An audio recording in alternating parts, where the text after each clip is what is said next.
Selanjutnya untuk pengisian Sheet A pada form PWRJ 2024 tidak mengalami perubahan seperti pada form PWRJ tahun-tahun sebelumnya. Ibu Bapak dapat melakukan update terhadap jumlah data Bajem, pos jemaat, visi, misi, atau strategi pencapaian yang mungkin berubah di jemaat Ibu Bapak. Selanjutnya, Ibu Bapak boleh melakukan update untuk data keanggotaan. Di sini ini hanyalah contoh karena kosong datanya. Di sheet PWRJ tiap jemaat itu sudah terisi data-data sebelumnya. Dan Ibu Bapak jika melihat atau menilai data-data tahun 2020, 2021, 2022 itu tidak ada perubahan, berarti Ibu Bapak bisa langsung mengisikan tahun 2023.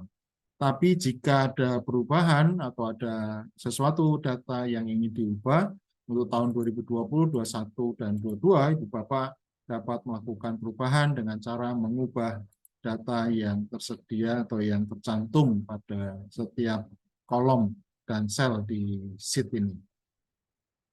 Ada hal yang perlu diperhatikan untuk data anggota adalah di sini di bawah ada status sudah sesuai, artinya bahwa nilai dari total keanggotaan dengan yang ada di sini total keanggotaan ini di bawah untuk kategori usia itu sama. Jadi kalau misalnya saya berikan contoh sederhana saja, di sini misalnya datanya 10, di sini 15. Lalu kemudian di sini Bapak Ibu punya data distribusi untuk setiap usia, katakanlah misalnya di sini 2, di sini katakanlah 5, lalu di sini katakanlah misalnya ada 10, di sini misalnya ada 3, di sini ada 2, di sini ada 3, maka di situ akan langsung berubah statusnya sudah sesuai. Jika data tidak sesuai, contohnya di sini misalnya angkanya ada 5, maka antara 25 di total anggota dengan total dari kategorial, ini berarti ada perbedaan. Jika statusnya tidak sesuai, maka Ibu Bapak diharapkan dapat membetulkan dan menyesuaikan dengan data yang sebenarnya untuk bisa memastikan bahwa data dari baptis, CD perempuan dan laki itu sama dengan distribusi dari setiap usianya.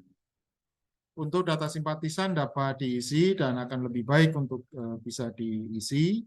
Nah, mekanisme cara pengumpulan datanya jika memang tidak memiliki untuk tahun 2023, jadi tidak perlu diisi, tapi mungkin menjadi PR bersama, tugas kita bersama untuk dapat bersama-sama memikirkan bagaimana caranya kita bisa mendapatkan data simpatisan dari jemaat Ibu Bapak.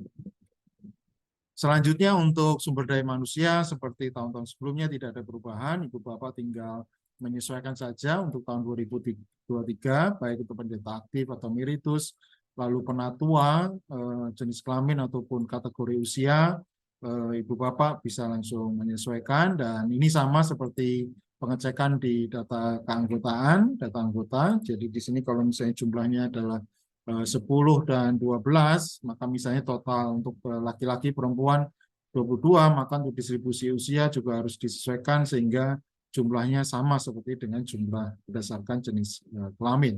Sehingga contohnya di sini, maka di sini statusnya tidak sesuai karena jumlahnya tidak sama totalnya ya.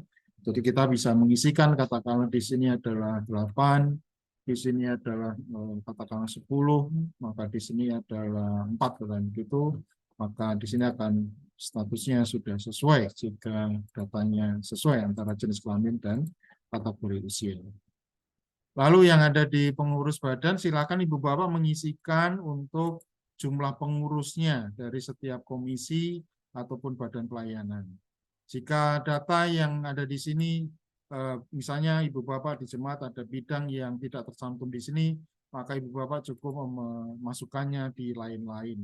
Ibu Bapak tidak perlu menambahkan entitas baru untuk bagian ini. Jadi cukup diisikan di lain-lainnya saja. Jadi bisa dikumpulkan menjadi satu, lalu kemudian dijumlahkan dan dimasukkan di lain-lain. Lalu kemudian untuk TPG sama, jadi ini juga bisa diisikan sesuai dengan jumlah TPG atau TPG lokal yang Ibu Bapak miliki di jemaat. Catatan saja untuk hal ini, kami tidak merekomendasikan Ibu Bapak untuk melakukan merge cell, jadi cell merge begitu. Sebagai contoh misalnya di tempat Ibu Bapak untuk TPG untuk kategorial anak remaja dan pemuda misalnya jumlahnya totalnya hanya 1, lalu kemudian Ibu Bapak tidak perlu melakukan merge cell seperti ini dan Ibu Bapak memasukkan angka 1 seperti ini, maka ini adalah contoh praktik pengisian yang tidak direkomendasikan. Jadi Ibu Bapak tidak disarankan untuk mengisi cara itu. Jadi kalau misalnya anak remaja pemuda ditangani oleh satu TPG, maka Ibu Bapak tinggal memilih, Ibu Bapak tinggal memasukkan apakah di anak, apakah di remaja, atau di pemuda. Jadi hanya salah satu saja cukup. Lalu kemudian untuk penambahan pengurangan tidak ada perbedaan dengan tahun yang lalu. Jadi Ibu Bapak tinggal mengisikan dari data berapa banyak jumlah baptis di tahun 2023, berapa banyak jumlah CD di tahun 2023, dan begitu seterusnya. Jika Ibu Bapak punya data pendidikan, jumlah jemaat, keanggotaan jemaat Ibu Bapak yang berdasarkan pendidikan dan juga pekerjaan, jika memiliki, Ibu Bapak boleh mengisikan, karena data ini bisa digunakan ketika untuk kebutuhan, sebagai contoh pelawatan untuk kebutuhan pendeta, misalnya begitu. Oke. Demikian untuk sedikit petunjuk untuk pengisian di bagian sheet A untuk demografi jemaat. Oke.